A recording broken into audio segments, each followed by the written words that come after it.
Well, kind of, yeah. But it's a bit more complicated than that, though. You know what? In the past 2 decades, I find myself constantly seeing new horror films and getting the feeling of like, yes, this is exactly how I want my horror movies to be. But then, towards the latter half of the movie, or in the days thinking about it afterwards, there's some issues that pop up that just prevents it from being that top-tier status that I want it to be. And unfortunately, Weapons is no different. But don't get me wrong, it is a journey watching this movie. Weapons is great in its acting, directing, photography, music, and for me the biggest standout was the editing of the movie. It makes for a very entertaining and thrill-full ride throughout the entire film. So let me go through it. The central premise of Weapons is that one night at 2:17 a.m., 17 kids get out of bed and T-pose run out the house into the dark of night without really any explanation to it. To then tell the story, we follow the lives of the teacher for all of these kids, one of the kids' parents, and some other side characters to tell this story in the way of seeing the same story play out from the different characters' perspective. Now, one of the aspects that impressed me the most in this film is how well this movie balances its tones of drama, horror, and humor. It hops in between these 3 genres very frequently, and thanks to terrific editing and directing, it never feels like it gets messy, which is extremely difficult to achieve. We've seen countless examples of projects that have not managed to balance it that well, but I think that Weapons does great in that aspect. A great example of that is when we see into Archer's dream, where he does this very emotional, dramatic confession to his son, where he is trying to say the things to Matthew that he never got to say whilst Matthew was still home. Now we go from that to Gladys appearing in a jump scare, going back into the horror elements, then right away snapping into this. What the fuck?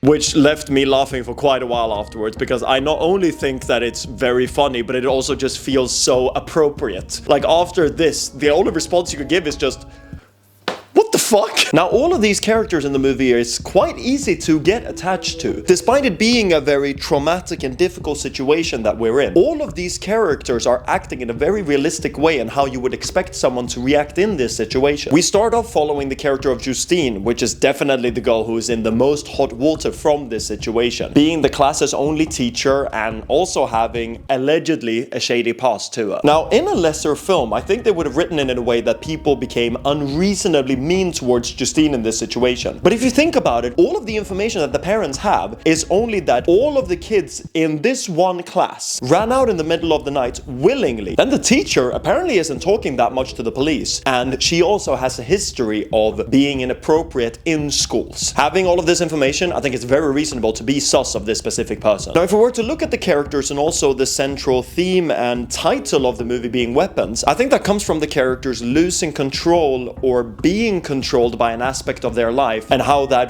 weaponizes them as people. Justine has been put as the scapegoat of the community. Everybody thinks that she had something to do with this, which has made her not be able to work. She drinks heavily, has the whole community against her. She can barely leave the house, and she doesn't have much control of where her life goes from this point. Kind of as a parallel of accusations of witchcraft back in ancient times. Now, Archer is a character who is controlled by his grief. His grief over his lost son has taken a toll on his marriage. He now sleeps in his son's bed, and it alienates him from his daily life. That exact grief then weaponizes him and make him use his experience in construction work to try and map out where the kids were going and what is the cause of this event. Now, Paul is someone who is never in control of anything. All the times we see him, he completely lacks agency and is controlled by what everyone else wants from him. He meets with Justine under her initiative. He asks if he can hug her. He caves to drinking because of her, despite being a recovering alcoholic. He gets seduced by Justine. When then his current girlfriend Donna finds out that he has cheated on her, she is the one to take action instead of Paul. And it doesn't even seem like he wants to be with Donna at all. When Paul then catches this druggie trying to break in, James is then the one who brings him into this whole mess by potentially having given Paul blood poisoning against Paul's will. Like, Paul even asks multiple times if he has any needles on him, clearly doing all the protocol that he needs to. But even with that, him getting stunned is completely out of his control. The only thing that Paul does in terms of an action action throughout this movie is when he actually punches James. And if you look at that one, that was clearly a very impulsive move that he did. After then realizing that he is on dash cam, he then turns to the chief of police to ask him what to do next. So Paul almost never makes any choices of his own and barely has any control over his life whatsoever. And then by being pulled into this situation by James, he then gets weaponized by Gladys later on. And James, of course, being someone who is controlled by his drug abuse and then via that being pulled into the situation by Gladys. So all of these characters lose control over or are being controlled by an aspect of their life, turning them into weapons for the story. That's at least my take of the title of the movie. Another thing that I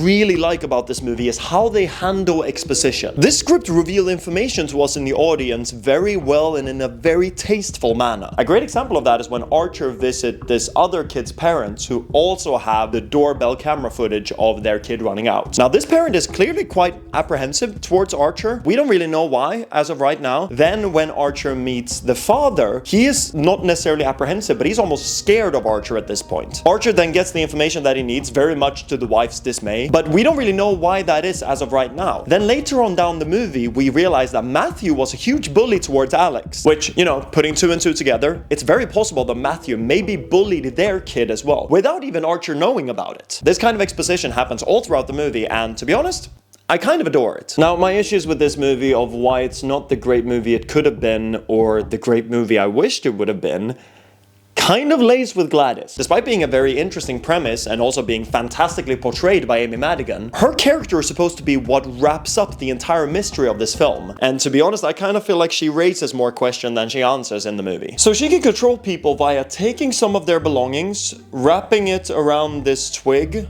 No, wait. No, she can control people via taking one of their belongings, dumping it in this bowl, and then she can take the hair of someone else around a twig, snap it, and then they will run and kill that person. Now, all of that is fine to me, but apparently she can also make them walk out of the house in this very zombie-like posture. She can also make them cut the hair of a very specific person outside. She can make them open and close doors, make them go with her to the police station, make very deliberate hand gestures. Like, I don't really understand to what extent she can control all of these people. Like, I also don't fully understand the method of gaining control over these people. For the kids, she needed to have a bowl with one of all of the kids' belonging, fire and spit. But with Marcus it was just his ribbon, so why the spit and fire though? Well, regardless, she would not be able to do that in the final fight in the basement in front of Archer, who's like 20 times as strong as her. I can tell you that for free. Why did T-pose run? I mean, they walk normally, so why are they running like that? I mean, it looks funny, I guess, but, you know, why did Marcus just barf tar all of a sudden? I'm also wondering, how much conscience do the victims actually have in these situations? I mean, the parents said hi to Alex earlier. Was that them? Was that Gladys' control? Or is there actually some conscience in there? But also, what is it that Gladys is gaining from all of this? Does she get any power by kidnapping all of these people and possessing them? Because regardless, from the perspective of trying not to get caught, it's a very silly decision kidnapping all of the kids from the class, except for one kid. The kid that you're sharing a roof with, and also the same roof that contains all of these 17 kidnapped kids. Doesn't that automatically put you on the police's radar? And to be fair, the police does come for a home inspection at her house, but where the fuck is she hiding these 17 kids? I mean, we just see them run out in her yard and that's it, but where the fuck are you hiding 17 kids? She also brought in Alex's dad to the police station, who had fork marks all over his face that she just put some makeup over and said, oh yeah, he's had a stroke. Like that and the house and everything, do the cops not find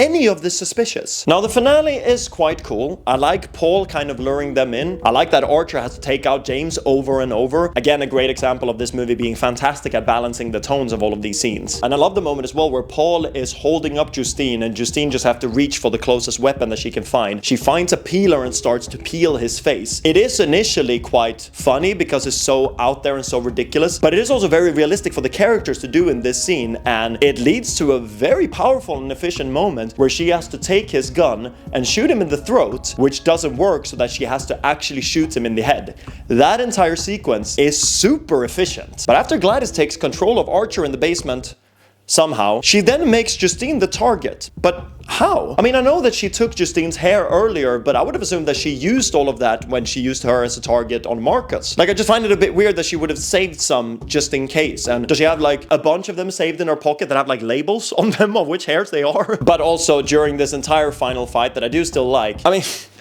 Justine does get strangled quite a bit, like, I'm just saying. Then Gladys becomes the target of the kids. Now, I have no idea why it is that it's only the kids who chase after Gladys, but Archer and the parents still go after Justine and Alex. I don't know why it was only the kids that was controlled by that whole thing, but... yeah. The scene in itself is another example of how excellent this movie is at balancing its tones, because the setup of her running away from the kids is quite funny. They very much lean into this by doing a lot of very silly shot compositions all around. I do think there is some quite good balancing in between that the death of the villain is quite silly and quite out there, whilst the emotional stakes are still back at the house. I just like that balancing that we have going on. Then the kids eventually catch Gladys and tear her apart in a very gory and quite cool scene. But unfortunately, it leaves me with more questions than answers that I have at this point. When it is that Gladys dies, all of these zombies then stop chasing their target and they just turn into regular zombies. Except Archer. Like, I don't get why it was that Archer could just go back to normal. What, was he not possessed long enough or something like that? Because that just brings up more questions to me. We even hear later in the narration that... some of them even started talking again this year.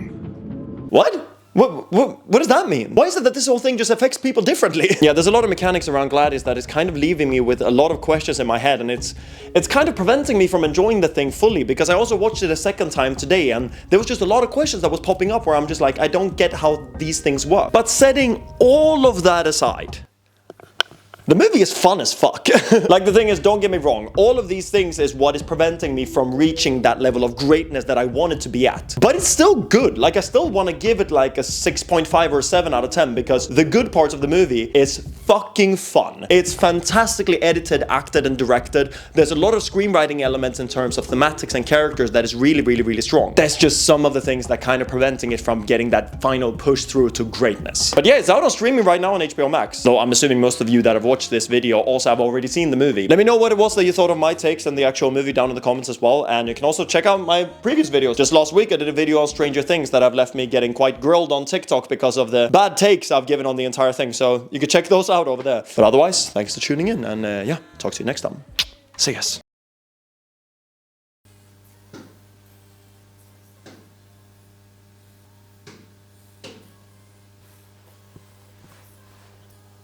Damn, maybe this movie did have an effect on me. I'm kind of scared right now. Yeah, anyways.